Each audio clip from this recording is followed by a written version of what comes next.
আল্লাহ রাসূল সাল্লাল্লাহু আলাইহি ওয়াসাল্লাম বলেছেন, কিছু লোক জাহান্নামে যাবে, তারা নামাজও পড়ে, রোজাও করে, জিকির আজকারও করে, বাহ্যিকভাবে তাদেরকে খারাপ মনে করার কোনো সুযোগ নাই। জাহান্নামীদের পেশাব পায়খানার ময়লার মধ্যে তাদেরকে চুবিয়ে রাখা হবে, তাদেরকে খুব ভয়ঙ্করভাবে শাস্তি দেওয়া হবে। সাহাবীগণ বলছেন, ইয়া রাসূলুল্লাহ, তারা যদি নামাজ, রোজা, জিকির আজকার, এত ইবাদত বন্দেগী যদি করেই থাকে, তাহলে তাদের এই ভয়ঙ্কর পরিণতি হবে কেন? রাসূল সাল্লাল্লাহু আলাইহি ওয়াসাল্লাম বললেন, তারা বাহ্যিকভাবে ভালো হলো, গোপনে গোপনে তারা পাপের সাথে সম্পৃক্ত ছিল। নাউযুবিল্লাহ।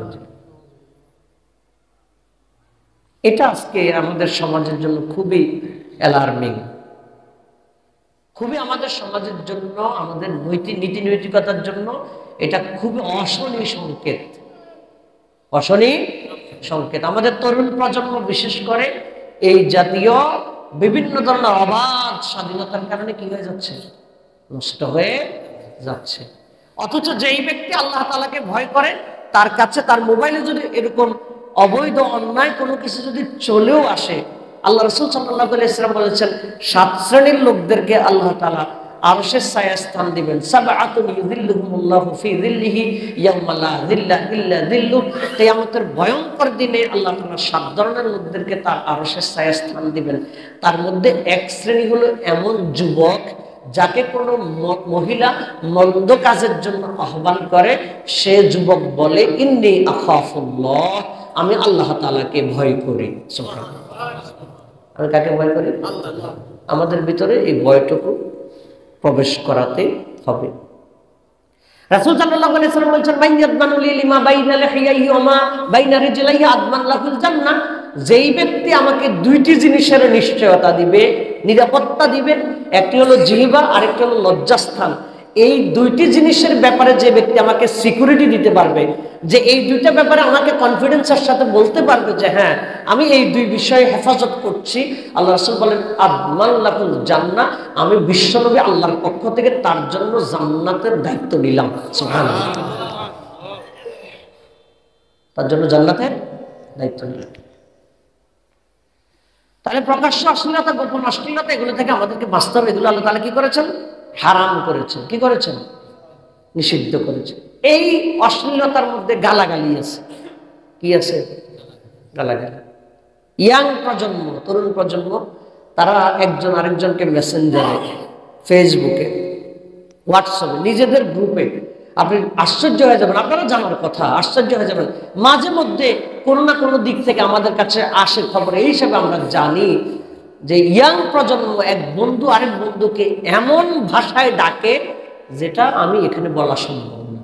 গালি দিয়ে কথা বলে, দোস্তকে এই গালি দিয়ে কথা বলে, অথচ তার সাথে তার কোনো কি নেই, কোনো শত্রুতা নাই। এবং এই গালিটা মানে এই হিসাবে বলতেছে না, শত্রুতা হিসাবে বলতেছে না। এই গালিটা কেন বলতেছে? মানে এটা একটা গালি, এটা একটা নির্লজ্জতা, এটা একটা বেহায়াপনা, সেই সেন্স তার নাই। মানে এটা সমাজে মনে করো যে বাকি 10 জনও বলে, আমিও বলি, আর অসুবিধা কি? বলেন নাউযুবিল্লাহ। কি মনে হয় এই জাতীয় শব্দ চয়ন নাই? আমি বললাম না আর কি, শব্দগুলো, এই জাতীয় শব্দ চয়ন আছে। বন্ধু বন্ধু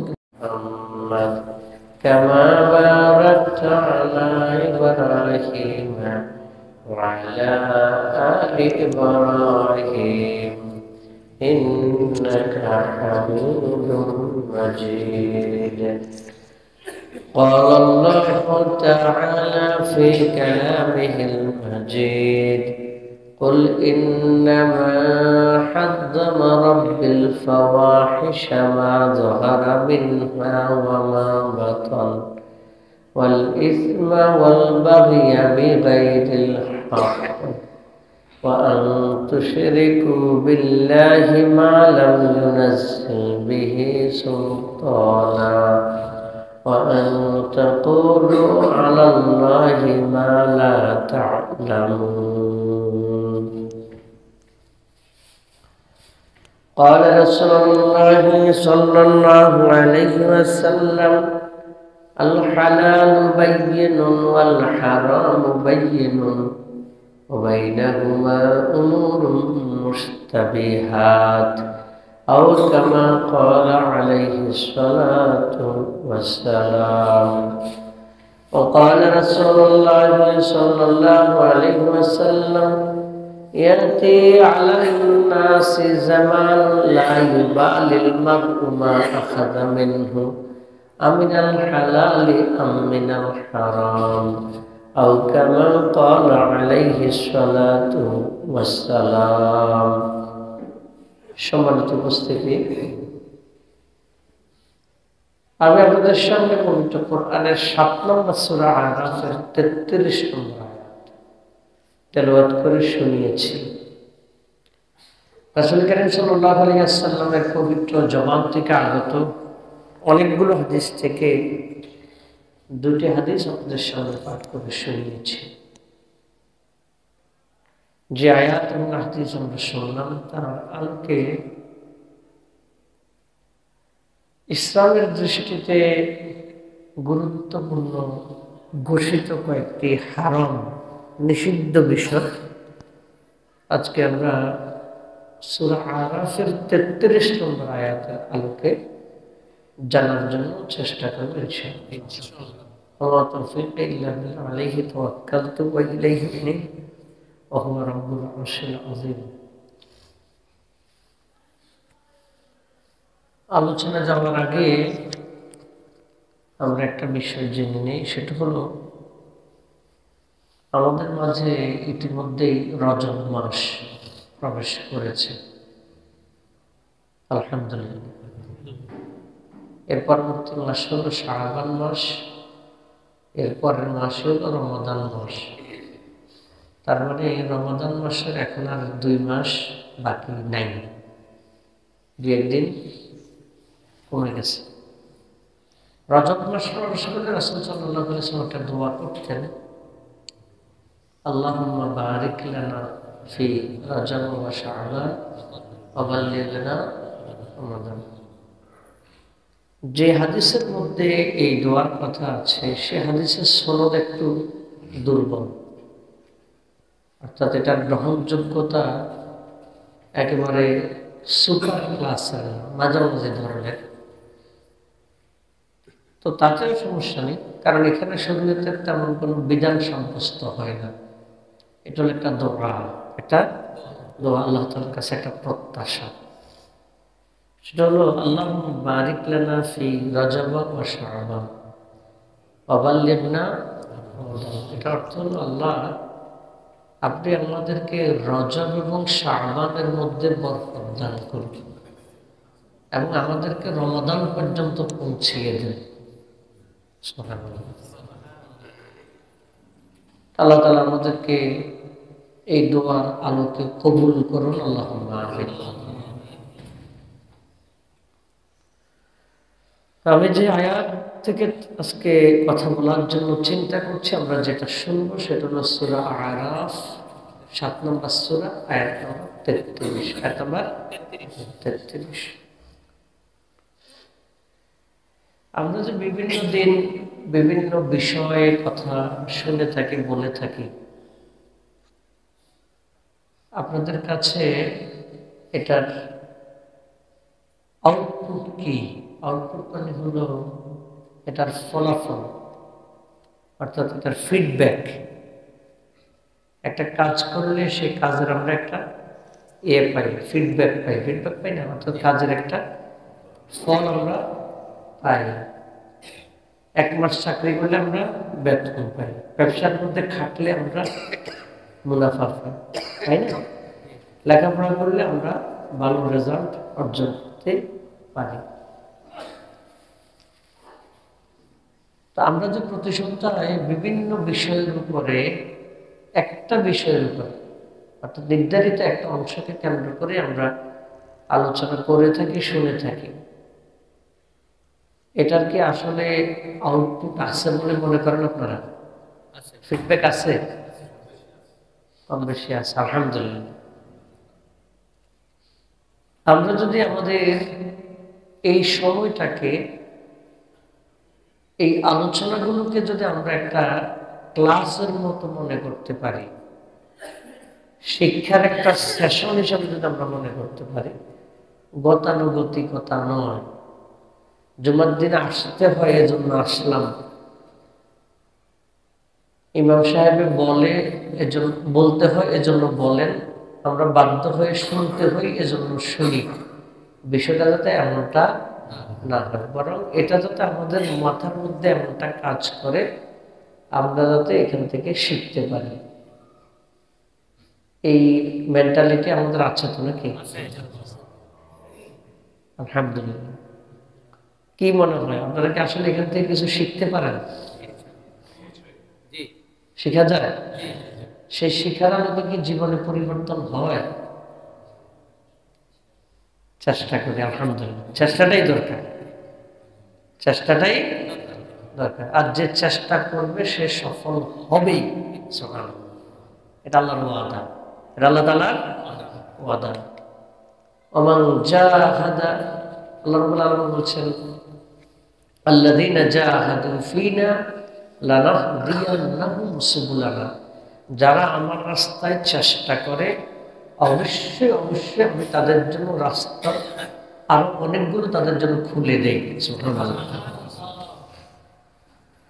হাদিসে কুদসির মাধ্যমে আল্লাহ তাআলা বলেন মান তাকাররাবা মিন্নি শিবরান তাকাররাবতু মিনহু যিরাআন ওয়া মান তাকাররাবা মিন্নি যিরাআন তাকাররাবতু মিনহু বা'আন ওয়া মান আতানি ইয়ামশি আতাইতুহু হারওয়ালা। আল্লাহ তাআলা বলেন আমার যেই বান্দা আমার দিকে 1 বিঘত আসে আমি তার দিকে 1 হাত যাই, আমার দিকে যদি 1 হাত আসে আমি তার দিকে 2 হাত যাই, বান্দা যদি আমার দিকে হেঁটে হেঁটে আসে আমি তার দিকে দৌড় দিয়ে যাই। সুবহানাল্লাহ। তাহলে চেষ্টা করলে সিঙ্গেল ফিডব্যাক না, ডাবল ফিডব্যাক আসবে। সুবহানাল্লাহ। সেই ফিডব্যাক দিবেন কে? আল্লাহ। আল্লাহ তাআলা আমাদেরকে তৌফিক দান করুন। আল্লাহ। যে আয়াতটা আমরা শুনলাম, আয়াতের আগে আমরা অর্থ শুনব। 7 নম্বর সূরা আরাফ আয়াত নম্বর 33 আল্লাহ তাআলা বলেন কুল, হে নবী আপনি বলুন, হে নবী আপনি ইন্নামা নিশ্চয়ই হারামা হারাম করেছেন, নিষিদ্ধ করেছেন, রব্বি আমার রব। হে নবী আপনি বলুন নিশ্চয়ই আমার রব হারাম করেছেন আল ফাওয়াহিশা, অশ্লীলতা। কি হারাম করেছেন? অশ্লীলতা, বেহায়াপনা হারাম করেছেন। মা যাহারা মিনহা ওয়া মা বাতান, সেই অশ্লীলতা প্রকাশ্যে হোক অথবা গোপন হোক, দুইটাকে আল্লাহ তাআলা কি করেছেন? হারাম করেছেন, নিষিদ্ধ ঘোষণা করেছেন। এক, সেটা হলো অশ্লীলতা, সেটা কি প্রকাশ্য হোক আর ওয়াল ইসমা, এবং আমার রব হারাম করেছেন পাপাচার। কি হারাম করেছেন? পাপাচার, পাপ, অপরাধ। ওয়াল বাগিয়া বিগাইরিল হক, 3 নম্বর আমার রব হারাম করেছেন সত্যের বিরুদ্ধে বাড়াবাড়ি। সত্যের বিরুদ্ধে বাড়াবাড়ি, অন্যায়ভাবে জুলুম, এগুলো আল্লাহ তাআলা হারাম করেছেন। কি করেছেন?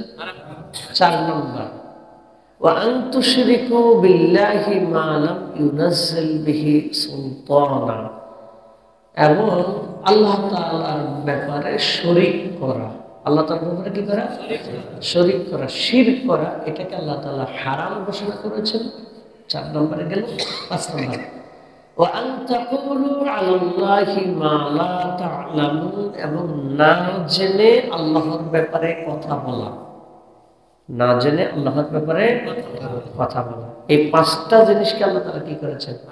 হারাম, নিষিদ্ধ ঘোষণা করেছেন। 7 নম্বর সূরা আরাফ আয়াত নম্বর 33। আয়াত নম্বর কত? আমরা আয়াতের সহজ সরল অর্থ আমরা শুনলাম, আমরা কিছু ব্যাখ্যা বিশ্লেষণ জানব। আল্লাহ তাআলা হারাম করেছেন এই আয়াতের মাধ্যমে 5টি জিনিস। কয়টি জিনিস? ইসলামে কি শুধুমাত্র এই 5টা জিনিসই হারাম? কথা বলেন, ইসলামে কি শুধু এই 5টা জিনিসই হারাম? আরো কিছু হারাম আছে, তবে আল্লাহ তাআলা এই আয়াতের মধ্যে 5টা জিনিস উল্লেখ করেছে। এই আয়াতের মধ্যে কয়টা উল্লেখ করেছে? 5টা হারাম বিষয়টা উল্লেখ করেছে। হারাম আরো আছে, হারাম আরো আছে। আমরা এই আয়াতকে কেন্দ্র করে জানবো। হে নবী আপনি বলেন নিশ্চয় আমার রব হারাম করেছে। কে হারাম করেছে? আল্লাহ তাআলা, আমার রব। অর্থাৎ নবী সাল্লাল্লাহু আলাইহি ওয়াসাল্লামকে দিয়ে আল্লাহ তাআলা বলাচ্ছেন, বলুন আমার রব হারাম করেছে। হালাল এবং হারাম করার অধিকার আল্লাহ তাআলার। হালাল এবং হারাম করার অধিকার কার? আল্লাহ তাআলা। কারণ আমাদেরকে সৃষ্টি করেছেন কে? আল্লাহ। 67 নম্বর সূরা মুলকের 14 নম্বর আয়াতে আল্লাহ তাআলা বলেন, আলা ইয়ালামু মান খালাক ওয়া হুয়াল লাতীফুল খাবীর। আল্লাহ তাআলা বলেন, যিনি সৃষ্টি করেছেন তিনি কি সবচেয়ে ভালো জানেন না? অবশ্যই তিনি ভালো জানেন। কোনটা আমাদের জন্য উপকারী আর কোনটা আমাদের জন্য অপকারী এটা কে জানেন? আল্লাহ তাআলা। আল্লাহ তাআলা যেহেতু আমাদের জন্য হারাম করেছেন, নিঃসন্দেহে আল্লাহ তাআলার এই হুকুম পালনের মধ্যে আমাদের জন্য উপকার আছে। উপকার আল্লাহ তাআলা হারাম করেছেন, হারাম করার অধিকার তাঁর, হারাম করার অধিকার আল্লাহ তাআলার, হালাল করার অধিকারও তাঁর। আল্লাহ রাব্বুল আলামিন পবিত্র কোরআনের 16 নম্বর সূরা নাহলের 116 নম্বর আয়াতে বলেছেন, ওয়ালা তাকুলু লিমা তাসিফু আলসিনাতুকুমুল কাযিবা হাযা হালালুন ওয়া হাযা হারামুন লিতাফতারু আলাল্লাহিল কাযিবা। আল্লাহ তাআলা বলেছেন, আর তোমাদের জিহ্বা চাইলেই, মানে বলেন অনেক মানুষে ওই যে তার মুখ আছে সে বলে ফেলতেছে, কথার জন্য তার ট্যাক্স দিতে হয় না। কথার জন্য কি দিতে হয় না? ট্যাক্স দিতে হয় না। ট্যাক্স মানে দুনিয়াতে এটার জন্য টাকা পেমেন্ট করতে হয় না, কিন্তু আখিরাতে কিন্তু কথার দায়বদ্ধতা, জবাবদিহিতা আছে, করতে হবে। আল্লাহ তাআলা বলছেন, ওয়ালা তাসিফু লিমা আলসিনাতুকুমুল কাযিবা, তোমাদের জিহ্বা চাইলেই একটা জিনিসকে হালাল বলে ফেলো না, আর চাইলেই একটা জিনিসকে হারাম বলে ফেলো না। লিতাফতারু আলাল্লাহিল কাযিবা, এভাবে যদি তোমরা হালাল হারাম বলে ফেলো তাহলে এটা আল্লাহ তাআলার উপর মিথ্যা আরোপ হবে। নাউযুবিল্লাহ, আল্লাহর নামে মিথ্যা বলা হবে। তাহলে হালাল হারাম করার অধিকার কার? আল্লাহ তাআলা।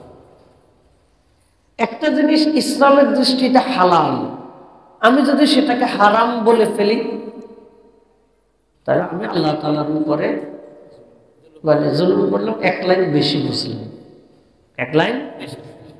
আবার আল্লাহ তাআলার দৃষ্টিতে কোনো জিনিস হারাম, আমি যদি সেটাকে হালাল বলে ফেলি তাও আমি কি করলাম? বেশি বুঝলাম। আর এই বেশি বোঝাটা কুফরি। এই বেশি বোঝাটা কি? কুফরি। অর্থাৎ হালাল হারাম করার অধিকার মালিকানা কার? আল্লাহ তাআলা। এখানে মানুষের কোনো মাতাব্বরি চলতে পারে না। আল্লাহ রাব্বুল আলামিন পবিত্র কোরআনের 9 নম্বর সূরা তাওবার সম্ভবত 31 নম্বর আয়াতে বলেছেন, ইত্তাখাযু আহবারাহুম ওয়া রুহবানাহুম আরবাবাম মিন দুনিল্লাহ। আল্লাহ তাআলা বলেছেন খ্রিস্টানদের ব্যাপারে, আহলে কিতাবদের ব্যাপারে বলেছেন যে তারা তাদের পণ্ডিত এবং ধর্মীয় ব্যক্তিত্বদেরকে, তারা তাদের নেতা এবং গুরুদেরকে রব ঘোষণা করেছে। নাউযুবিল্লাহ। নেতাদেরকে কি ঘোষণা করেছে? রব ঘোষণা করেছে। খুব মানে হৃদয়গ্রাহী একটা বিষয়, ক্রিটিক্যাল একটা ব্যাপার, খুব ঠান্ডা মাথায় বুঝতে হবে।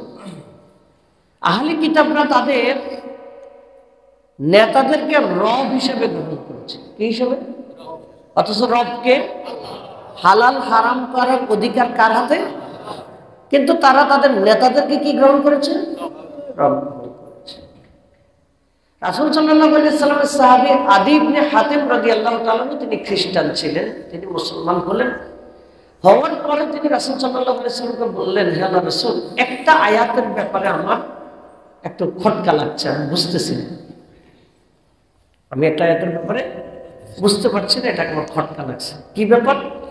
আল্লাহ তাআলা বলছেন যে আহলে কিতাবরা তারা তাদের নেতাদেরকে রব হিসেবে গ্রহণ করেছে। নেতাদেরকে কি হিসেবে গ্রহণ করেছে? আমি তো কোন আহলে কিতাবকে দেখি নাই তারা তাদের নেতাদেরকে সিজদা করতে। আমরা তো দেখি নাই তারা তাদের নেতাদের কাছে মানে ঐশ্বরিক কোনো কিছু দাবি করতে, এটা তো আমরা দেখি নাই। তখন রাসূল সাল্লাল্লাহু আলাইহি ওয়াসাল্লাম বললেন, তাদের নেতারা যেটাকে হালাল করেছে সেটাকেই তারা হালাল মনে করে। আল্লাহর ইসলামে হারাম হলেও কিচ্ছু আসা যায় না, নেতারা যেটা হালাল বলে ফেলছে সেটাকে তারা হালাল মনে করে। আর নেতারা যেহেতু হারাম বলে ফেলেছে, আল্লাহর ইসলামে হালাল হলেও কিচ্ছু আসা যায় না, তারা সেটাকে হারাম মনে করে। তারা কি এমনটা করে না? উপর আওয়াজ হচ্ছে না?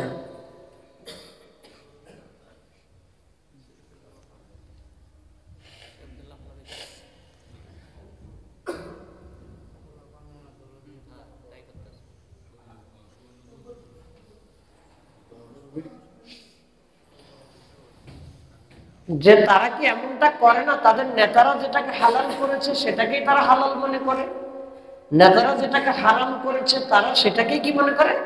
হারাম মনে করে। এমনটা কি তারা করে না? আদি ইবনে হাতিম রাদিয়াল্লাহু তাআলা বলেছেন, হ্যাঁ তারা এমনটাই করে। তখন রাসূল কারীম সাল্লাল্লাহু আলাইহি ওয়াসাল্লাম বলছেন যে এই যে তারা তাদের নেতাকে এত পাওয়ার দিয়ে রেখেছে, এত মান্য করে, এই মান্য তো করার দরকার ছিল আল্লাহকে। এই মান্য করার দরকার ছিল কাকে? আল্লাহ তাআলাকে। হালাল হারামের অথরিটি কে? আল্লাহ। তারা যখন হালাল হারামের এই অথরিটি আল্লাহকে বাদ দিয়ে তাদের নেতাকে দিয়েছে, তার মানে তারা আল্লাহকে বাদ দিয়ে তাদের নেতাকেই রব হিসাবে গ্রহণ করেছে। বলেন নাউজুবিল্লাহ। এখন আমরা আমাদের যদি একটু ক্যালকুলেশন করি, মেজারমেন্ট করি নিজেদের মাঝে, আমাদের হালাল হারামের অধিকার অথরিটি আমরা কাকে দিয়েছি? আমরা দিয়েছি আপনাকে। আমি আবার কয়েকটা উদাহরণ দিলাম, সেটা হলো মানুষের মাথার উপরে সম্মানজনক ভাবে ছবি ঝুলানো, এটা হালাল না হারাম? আমাদের দেশে কি এটা হারাম হিসাবে আছে? এটা আইন হিসাবে ফরজ। আইন হিসাবে কি? এখন হয়তো অনেক জায়গা থেকে ছবি সরাই ফেলছে, কিন্তু এটার মানা বাধ্যতামূলক ছিল। কেউ যদি এটার ব্যতিক্রম করত তার জেল জরিমানা হয়। তাহলে আল্লাহ তাআলার ইসলামে যেটা হারাম করা হয়েছে, আমাদের আইন সেটাকে ফরজ করেছে। বলেন নাউজুবিল্লাহ। অথচ হালাল হারাম করার মালিকানা কার হাতে? আল্লাহ। আপনি আমি তো মানতে বাধ্য হচ্ছি, আপনি আমি কি করছি? মানতে। অথচ অধিকারটা কার? তাহলে আল্লাহ যেটাকে হারাম করলেন সেটা আমার রাষ্ট্র আমার জন্য কি করেছে? হালাল না, শুধু ফরজ করেছে, বাধ্যতামূলক করেছে। না করলে আপনার জেল হবে। একটা মেয়ে যদি তার বাবা মা যদি পছন্দ করে একটা মেয়েকে, তার স্বামী তার সাথে স্বামীর সাথে একটা ছেলের সাথে বিবাহ বন্ধনে আবদ্ধ করবেন, আল্লাহ তাআলার ইসলামে এটা হালাল, কিন্তু আমার আইন সেটা হারাম করে ফেলেছে। 18 বছর আগে বিয়ে দিলে জেল হবে। আইন সেটা কি করেছে? বলেন, আইন সেটা কি করেছে? হারাম করেছে। একটা 16 বছরের মেয়েকে বিয়ে দেয়া ইসলামের দৃষ্টিতে হালাল না হারাম? হালাল। কিন্তু আমার আইন কি করেছে? হারাম করে ফেলেছে। অথচ আইনটা কার? আল্লাহর দৃষ্টিতে আইনটা কি ছিল? হালাল। হালালটারে কি করে ফেলেছে? হালাল হারাম করার মালিকানা হলো কার? কিন্তু এটা আমরা দিয়েছি কার হাতে? মানুষের হাতে। তো এটাই তো আল্লাহর সাথে একটা বিশ্বাসঘাতকতা।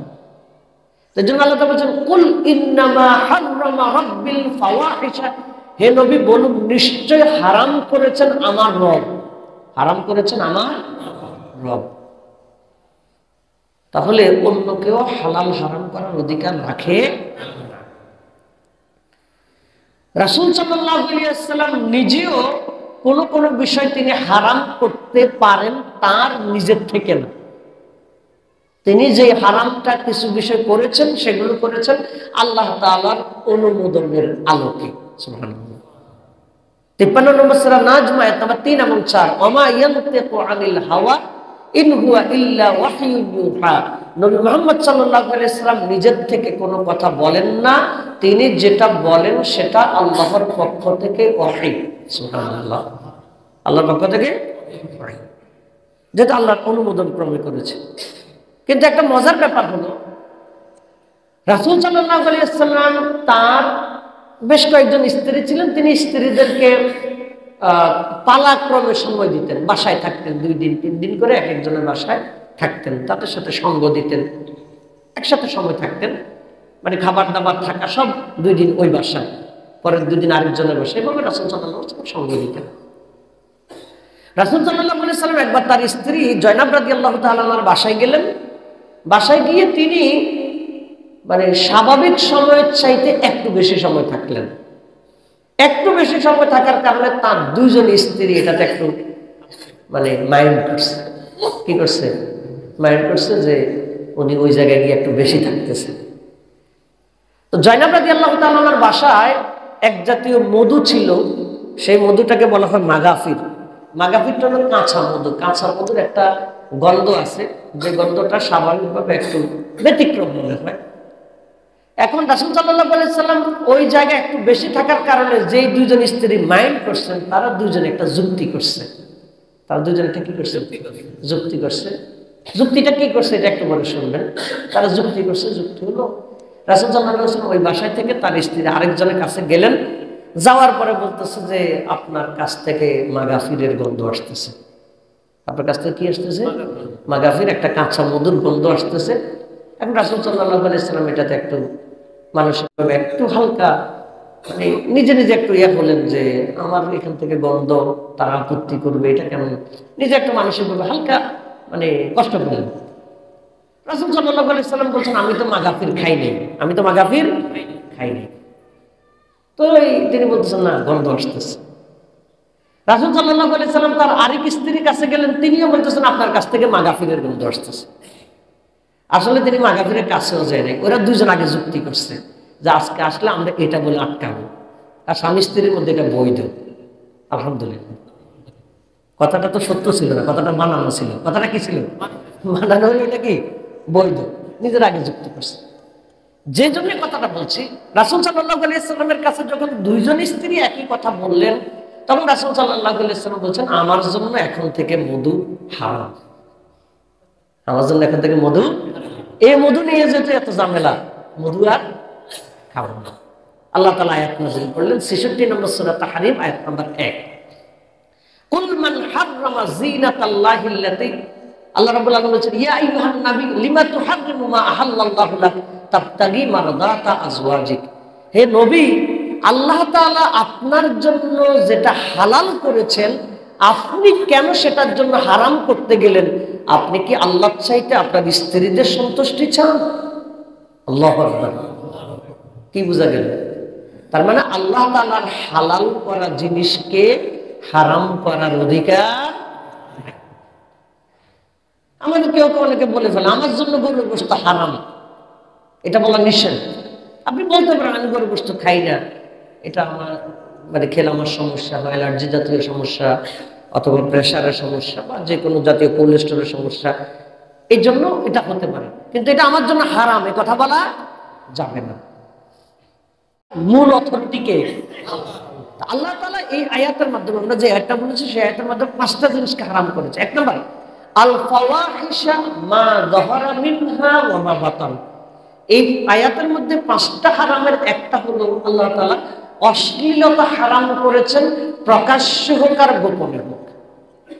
প্রকাশ্যে হোক আর গোপনে হোক অশ্লীলতা হারাম। অশ্লীলতা মানে কি? বেহায়াপনা, নির্লজ্জতা। জিনা ব্যভিচার এটা একটা অশ্লীলতা। জিনা ব্যভিচার একটা কি? আল্লাহ রাব্বুল আলামিন পবিত্র কোরআনের 17 নম্বর সূরা বানী ইসরাঈলের 32 নম্বর আয়াতে বলেছেন ওয়ালা তাকরাবুজ জিনা ইন্নাহু কানা ফাহিশাতান ওয়া সাআ সাবিলা। তোমরা জিনার ধারে কাছেও যেও না, নিকটবর্তীও হও না, নিশ্চয়ই এটা ফাহিশা এবং এটা একটা মন্দ কাজ। নিশ্চয়ই এটা ফাহিশা। ফাহিশা মানে অশ্লীলতা। ফাহিশা মানে কি? এই অশ্লীলতা আল্লাহ তাআলা কি করেছেন? হারাম করেছেন। অশ্লীলতা আল্লাহ তাআলা কি করেছেন? হারাম করেছেন। আল্লাহ রাব্বুল আলামিন পবিত্র কোরআনের 26 নম্বর সূরা নূরের 19 নম্বর আয়াতে বলেছেন ইন্নাল্লাযীনা ইউহিব্বুনা আন তাশিআল ফাহিশাতু ফিল্লাযীনা আমানু লাহুম আযাবুন আলীমুন ফিদ দুনিয়া ওয়াল আখিরাহ। আল্লাহ তাআলা বলেন নিশ্চয়ই ঈমানদারদের মধ্যে অশ্লীলতা ছড়িয়ে পড়ুক, এটা যারা কামনা করে তাদের জন্য দুনিয়াতেও শাস্তি নির্ধারিত, আখিরাতেও শাস্তি নির্ধারিত। বলেন নাউযুবিল্লাহ। ঈমানদারদের মধ্যে অশ্লীলতা ছড়িয়ে পড়ুক, অশ্লীলতা ছড়িয়ে পড়ুক। যেটা অশ্লীলতা ছড়িয়ে পড়ে এটা কি গোপন থাকে না প্রকাশ হয়ে যায়? প্রকাশ হয়ে যায়।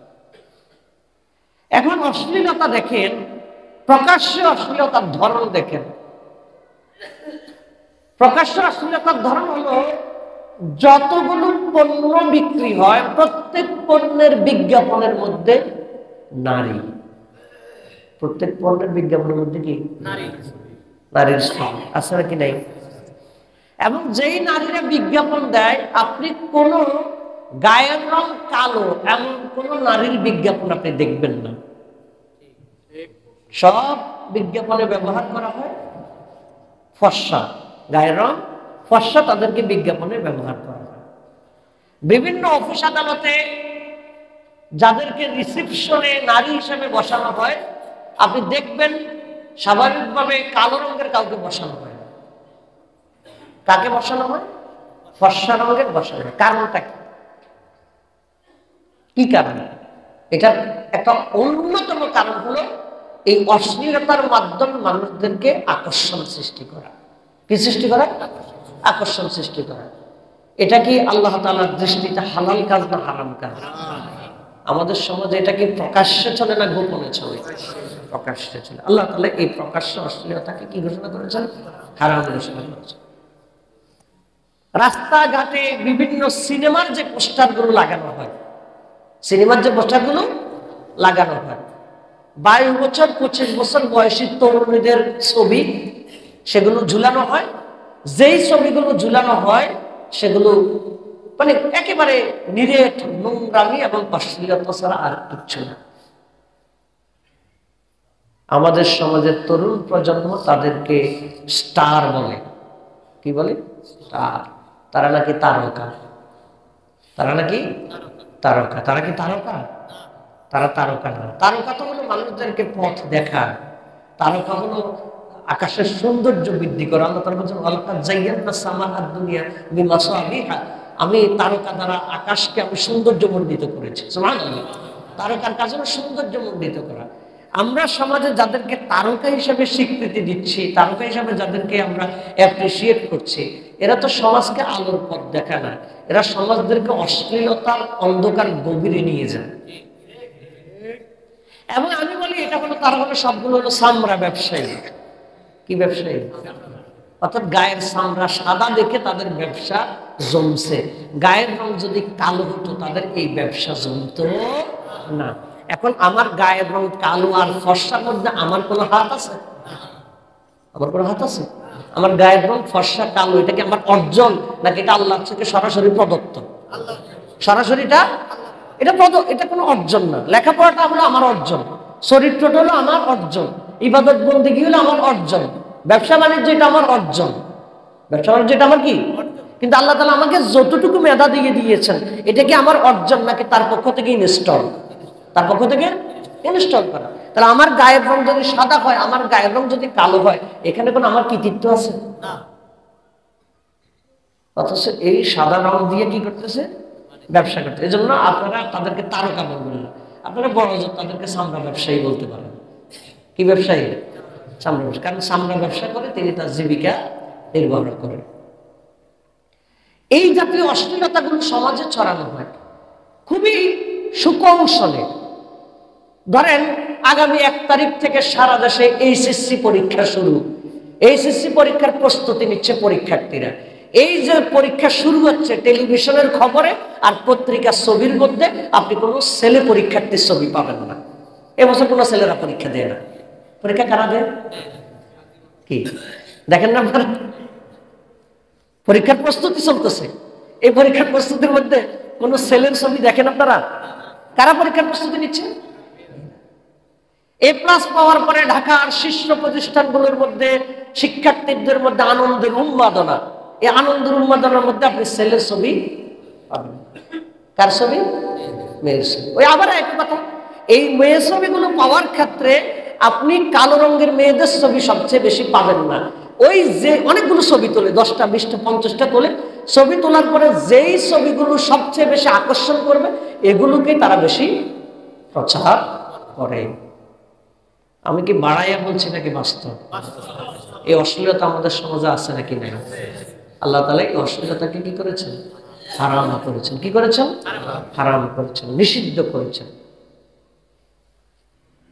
সব কিছুর মধ্যে এটা তো, এটা তো গেল প্রকাশ্যের ব্যাপারে। গোপনের ব্যাপারে, গোপনের জন্য তো আজ থেকে 15-20 বছর আগে তো সিনেমা হলে যাওয়া লাগতো, অপরাধ করার জন্য বিভিন্ন দিকে যাওয়া লাগতো। এখন আর কোথাও যাওয়া লাগে না, প্রতিটা হাত এক একটা মানে সিনেমা হল, প্রতিটা হাত এক একটা কি সিনেমা। অর্থাৎ একটা করে যদি 10 জন থাকে 10টা সিনেমা।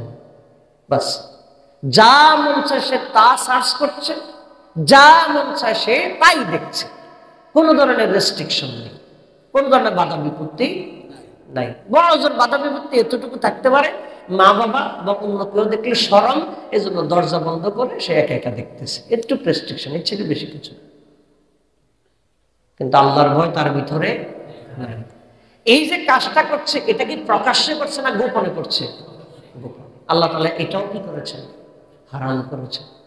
আল্লাহ রাসূল সাল্লাল্লাহু আলাইহি ওয়াসাল্লাম বলেছেন, কিছু লোক জাহান্নামে যাবে, তারা নামাজও পড়ে, রোজাও করে, জিকির আজকারও করে, বাহ্যিকভাবে তাদেরকে খারাপ মনে করার কোনো সুযোগ নাই। জাহান্নামীদের পেশাব পায়খানার ময়লার মধ্যে তাদেরকে চুবিয়ে রাখা হবে, তাদেরকে খুব ভয়ঙ্করভাবে শাস্তি দেওয়া হবে। সাহাবীগণ বলছেন, ইয়া রাসূলুল্লাহ, তারা যদি নামাজ রোজা জিকির আজকার এত ইবাদত বন্দেগী যদি করেই থাকে, তাহলে তাদের এই ভয়ঙ্কর পরিণতি হবে কেন? রাসূল সাল্লাল্লাহু আলাইহি ওয়াসাল্লাম বললেন, তারা বাহ্যিকভাবে ভালো হলো, গোপনে গোপনে তারা পাপের সাথে সম্পৃক্ত ছিল। নাউযুবিল্লাহ। এটা আজকে আমাদের সমাজের জন্য খুবই অ্যালার্মিং, খুবই আমাদের সমাজের জন্য, আমাদের নীতি নৈতিকতার জন্য এটা খুবই অশনি সংকেত, অশনি সংকেত। আমাদের তরুণ প্রজন্ম বিশেষ করে এই জাতীয় বিভিন্ন ধরনের অবাধ স্বাধীনতার কারণে কি হয়ে যাচ্ছে? নষ্ট হয়ে যাচ্ছে। অথচ যেই ব্যক্তি আল্লাহ তাআলাকে ভয় করে, তার কাছে তার মোবাইলে যদি এরকম অবৈধ অন্যায় কোনো কিছু যদি চলেও আসে, আল্লাহ রাসূল সাল্লাল্লাহু আলাইহি ওয়াসাল্লাম বলেছেন, 7 শ্রেণীর লোকদেরকে আল্লাহ তাআলা আরশের ছায়ায় স্থান দিবেন। সাবআতুন ইউযিল্লুহুমুল্লাহু ফি যিল্লিহি ইয়াওমা লা যিল্লা ইল্লা যিল্লুহ। কিয়ামতের ভয়ঙ্কর দিনে আল্লাহ তাআলা 7 ধরনের লোকদেরকে তার আরশের ছায়ায় স্থান দিবেন। তার মধ্যে এক শ্রেণী হলো এমন যুবক, যাকে কোনো মহিলা মন্দ কাজের জন্য আহ্বান করে, সে যুবক বলে, ইন্নী আখাফুল্লাহ, আমি আল্লাহ তাআলাকে ভয় করি। সুবহানাল্লাহ। আমি কাকে ভয় করি? আল্লাহ। আমাদের ভিতরে এই ভয়টুকু প্রবেশ করাতে হবে। রাসূল সাল্লাল্লাহু আলাইহি ওয়াসাল্লাম বলেছেন, মান ইয়াদমানু লিমা বাইনা লিহিয়াহি ওয়া মা বাইনা রিজলাইহি আদমান লাহুল জান্নাহ। যেই ব্যক্তি আমাকে 2টি জিনিসের নিশ্চয়তা দিবে, নিরাপত্তা দিবে, একটি হলো জিহ্বা, আরেকটি হলো লজ্জাস্থান। এই 2টি জিনিসের ব্যাপারে যে ব্যক্তি আমাকে সিকিউরিটি দিতে পারবে, যে এই 2টা ব্যাপারে আমাকে কনফিডেন্সের সাথে বলতে পারবে যে হ্যাঁ আমি এই 2 বিষয়ে হেফাজত করছি, আল্লাহ রাসূল বলেন, আদমান লাহুল জান্নাহ, আমি বিশ্বনবী আল্লাহর পক্ষ থেকে তার জন্য জান্নাতের দায়িত্ব নিলাম। সুবহানাল্লাহ। তার জন্য জান্নাতের দায়িত্ব নিলাম। তাহলে প্রকাশ্য অশ্লীলতা, গোপন অশ্লীলতা, এগুলো থেকে আমাদেরকে বাঁচতে হবে। এগুলো আল্লাহ তাআলা কি করেছেন? হারাম করেছেন। কি করেছেন? নিষিদ্ধ করেছেন। এই অশ্লীলতার মধ্যে গালাগালি আছে। কি আছে? গালাগালি। ইয়াং প্রজন্ম, তরুণ প্রজন্ম, তারা একজন আরেকজনকে মেসেঞ্জারে, ফেসবুকে, হোয়াটসঅ্যাপে, নিজেদের গ্রুপে, আপনি আশ্চর্য হয়ে যাবেন, আপনারা জানার কথা, আশ্চর্য হয়ে যাবেন, মাঝে মধ্যে কোনো না কোনো দিক থেকে আমাদের কাছে আসে খবর। এই হিসাবে আমরা জানি যে ইয়াং প্রজন্ম এক বন্ধু আরেক বন্ধুকে এমন ভাষায় ডাকে যেটা আমি এখানে বলা সম্ভব না। গালি দিয়ে কথা বলে, দোস্তকে এই গালি দিয়ে কথা বলে, অথচ তার সাথে তার কোনো কি নেই, কোনো শত্রুতা নাই। এবং এই গালিটা মানে ইয়া হিসাবে বলতেছে না, শত্রুতা হিসাবে বলতেছে না। এই গালিটা কেন বলতেছে? মানে এটা একটা গালি, এটা একটা নির্লজ্জতা, এটা একটা বেহায়াপনা, সেই সেন্স তার নাই। মানে এটা সমাজে মনে করো যে বাকি 10 জন বলে আমিও বলি, আর অসুবিধা কি? বললেন নজরুল্লাহ। কি মনে হয় এই জাতীয় শব্দ চয়ন নাই? আমি বললাম না আর কি শব্দগুলো, এই জাতীয় শব্দ চয়ন আছে। বন্ধু বন্ধুকে বলতেছে, বন্ধুর মাকে বলতেছে এই অমুকের ছেলে দিকে, বন্ধুর বাবার ব্যাপারে বলতেছে এই অমুকের ছেলে। মানে এগুলো কি জাতের? এবং নাউজুবিল্লাহ মিন জালিক। এমন কেউ কেউ এরকমও আছে বন্ধুকে তার বাবার নাম ধরে ডাকে, এই আব্দুর রহিমের ছেলে এদিকে আয়, অথচ আব্দুর রহিম তার বাবার চাইতেও বড়। আছে না এরকম? নাই? আমি জাস্ট একটা বুঝলাম আর কি। অর্থাৎ দুইজন বন্ধু দুইজনে যদি ইন্টারমিডিয়েটে হয় পড়ে, তাহলে দুইজনের বাবাই ধরেন ইন্টারমিডিয়েটে ছেলে পড়লে তার বয়স যদি 18 বছর হয়, সেই বাবার বয়স মিনিমাম ধরেন 40 বছর, 42 বছর, 45 বছর। ওই 22 বছরের ছেলে তার বন্ধু আরেকজন 22 বছরের ডাকতেছে এই আব্দুর রহিম পোলাই দেখি আর। এটা কেমন কথা? বলেন সমাজে এগুলো আছে নাকি নাই? এটা তো আর গালি না, আমি জাস্ট একটা বললাম আর কি, এভাবে বলে আর বিভিন্ন কিছু বলে। আল্লাহ তাআলা এই জাতীয় অশ্লীলতা কি করেছেন? হারাম করেছেন। গাড়ি স্টার্ট দিচ্ছে, শীতকালে গাড়ির ব্যাটারি জমে গেছে, ইঞ্জিন জমে গেছে, স্টার্ট হচ্ছে না। গাড়ির স্টার্ট কেন বন্ধ হয়ে যায়? কেউ কেউ আছে গাড়িরও গালি দেয়। গাড়ির কি দেয়? গাড়ি কি গালি বুঝে? গাড়ি তো একটা যন্ত্র, তো গাড়ির গালি কেন দেয়? কেন দেয়? মানে এটা তার কি হয়ে গেছে? মানে তার চেতনাই নাই আমি কেন একটা বাজে কথা বলবো। কুল ইন্নামা হারামা রাব্বিল ফাওয়াহিশা, নিশ্চয় আমার রব হারাম করেছেন অশ্লীলতা, প্রকাশ্য হওয়ার, ওয়াল ইসমা, এবং তিনি হারাম করেছেন পাপাচার। তিনি হারাম করেছেন কি? পাপাচার, চুরি, ডাকাতি, খুন খারাপি, এগুলো আল্লাহ তাআলা হারাম করেছেন। আল্লাহ তাআলা বলেছেন 5 নম্বর সূরা মায়দা আয়াত নম্বর 2, ওয়ালা তাআওয়ানু আলাল ইসমি ওয়াল উদওয়ান, তোমরা পরস্পর পরস্পরকে পাপের কাজে সহযোগিতা করিও না। পাপের কাজে সহযোগিতা করিও না। এখন কি হয়? নাউজুবিল্লাহি মিন জালিক। এক দোস্ত অন্যায় করবে, আরেক দোস্ত অন্যায় কি করে? সাহায্য করে। আরেক দোস্ত অন্যায় সাহায্য করে। মা বাবারে ফাঁকি দিয়ে ছেলে পলাইয়া বিয়ে করবে, দোস্তরে দোস্ত তুই যে করে হোক আমার হেফাজত করবি, তুই আমার গার্ড, তুই আমার কি গার্ড। বলছে দোস্ত কি বলিস? তুই আমানত রাখতে পারিস, আমার প্রতি তুই আস্থা রাখতে পারিস, আমি একজন মুমিন, আমি একজন কি মুমিন, আমি তোর আস্থা কি করবো না নষ্ট। আপনি আস্থা রাখছেন মুমিন কোন বিষয়ে? হালাল কাজে না হারাম কাজে? হারাম কাজে কোনো সহযোগিতা করা। এবং কেউ কেউ তো বলে বলে ওয়াদা করছি, ওয়াদা রক্ষা করা তো ফরজ। ওয়াদা রক্ষা করা কি ফরজ? বলছে হুজুর আমি তো তার সাথে এইভাবে সম্পর্ক রাখতাম না, এই মেয়ের সাথে আমি আসলে আরো 5 বছর আগে তার সাথে একটা ওয়াদা করে ফেলেছি। এখন আপনি বলেন হুজুর ওয়াদা লঙ্ঘন করলে মুনাফিকের আলামত কি? পাক্কা ঈমানদার। হ্যাঁ, ওয়াদা রক্ষা করা ওয়াজিব, ওয়াদা রক্ষা করা। আল্লাহ রাসূল সাল্লাল্লাহু আলাইহি ওয়াসাল্লাম এটার ব্যাখ্যা বলেছেন, আপনি যদি না জানতে ভুলে যদি আপনি কখনো হারাম কাজের ওয়াদা রক্ষা মানে ওয়াদা করে ফেলেন, আল্লাহ রাসূল সাল্লাল্লাহু আলাইহি ওয়াসাল্লাম বলেছেন আপনি ওয়াদার কাফারা আদায় করবেন, কিন্তু সে ওয়াদা ভঙ্গ করা আপনার জন্য ওয়াজিব। সুবহানাল্লাহ। আপনি ওয়াদা করে বলছেন এই মাসে 3টা সিনেমা দেখবই। কয়টা সিনেমা দেখবো? 3টা সিনেমা, একেবারে পাক্কা ওয়াদা। এখন পরে বলতেছেন আমি যদি এখন ওয়াদা ভঙ্গ করি আমি তো মুনাফিক হয়ে যাব। আপনার এই ওয়াদা ভঙ্গ করা আপনার জন্য কি ওয়াজিব, ফরজ। ওয়াদা ভঙ্গ করা, তাহলে হারাম কাজে কোনো সহযোগিতা করা যাবে না। এবার বলেন ইয়াং জেনারেশনের মধ্যে এই জাতীয় অন্যায় কাজে সহযোগিতা আছে নাকি নাই? দোস্ত দোস্তকে সিগারেট খাওয়ায় অভ্যস্ত করে, তো বলে যে আমার আব্বা জানলে সমস্যা নেই, কারণ তোর বাবারে কেমনি ট্যাকেল দিতে হয়েছে আমার থেকে বুদ্ধি শিখে নে। চিন্তা করছেন? মানে মানে অপরাধ করাচ্ছে তো করাচ্ছে, আবার তারে কি যোগাচ্ছে? সাহস দিচ্ছে। এগুলো আল্লাহ তাআলা কি করেছেন? হারাম করেছেন। ওয়াল বাগিয়া বিগাইরিল হক, সত্যের বিরুদ্ধে বাড়াবাড়ি, ন্যায়ের বিরুদ্ধে বাড়াবাড়ি, এগুলো আল্লাহ তাআলা হারাম করেছেন। আজকে কি বার? শুক্রবার। এখন আমরা 1 কোটি মানুষ যদি আজকে একসাথে বলি আজকে শনিবার, আজকে শনিবার, আজকে শনিবার, আজকে শনিবার, শনিবার কি আজকে হবে? হবে। শুক্রবার শুক্রবারই থাকবে।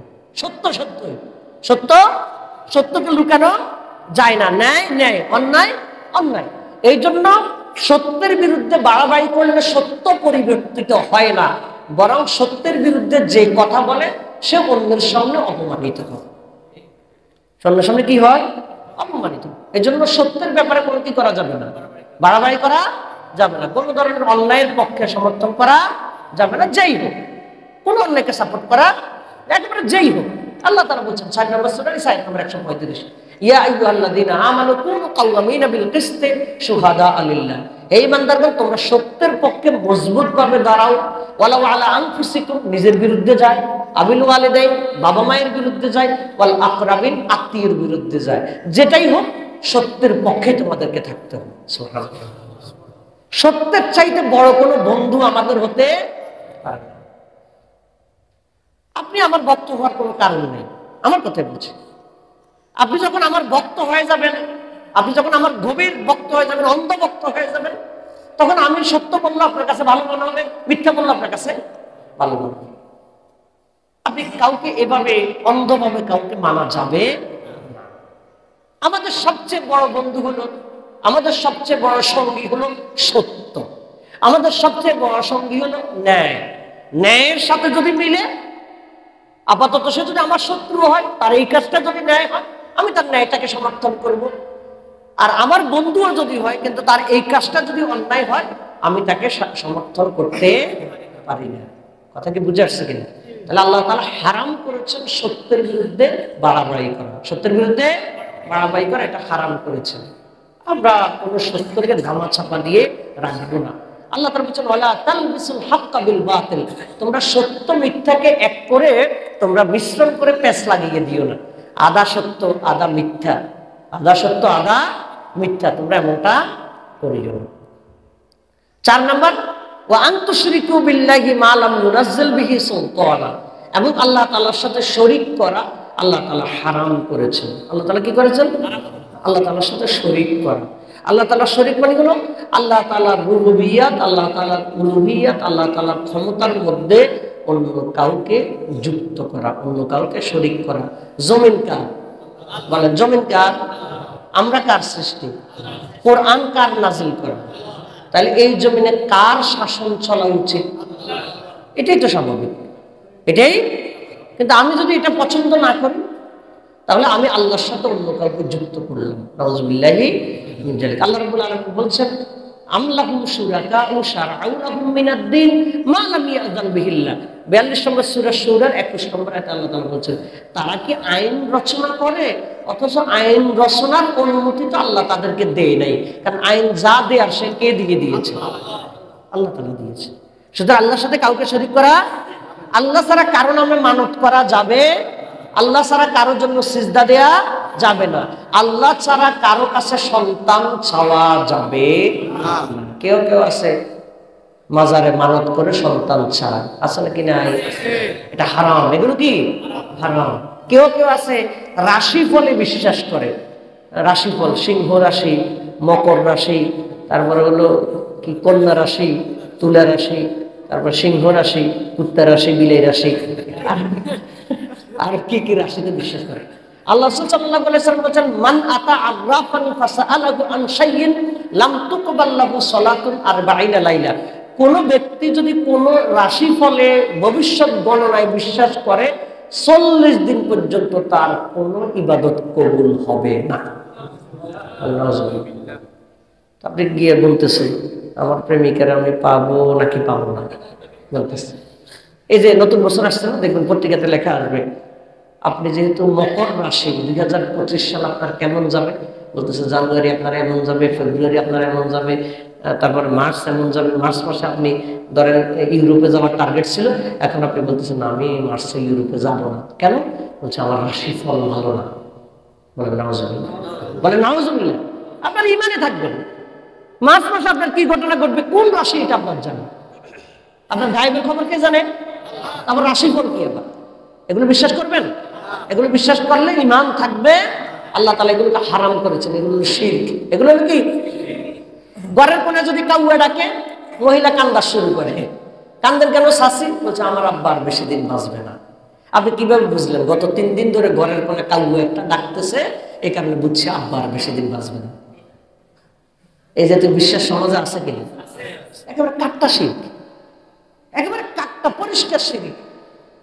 আপনার বাবা মরবে না বাঁচবে, এটার সাথে কাউয়া ডাকার সম্পর্ক? এটার সাথে কাউয়া ডাকার কোনো সম্পর্ক আছে? কাউয়া ডাকার কোনো সম্পর্ক তাহলে এগুলো কি শিরক, এগুলো কি শিরক। 5 নম্বর হলো আন তাকুলু আলাল্লাহি মা লা তা'লামুন। 5 নম্বর আল্লাহ তাআলা এই আয়াতের মধ্যে হারাম করেছেন না জেনে আল্লাহর ব্যাপারে কথা বলা, না জেনে আল্লাহর ব্যাপারে কথা বলা। এটা আমাদের দেশে একটা বড় সমস্যা।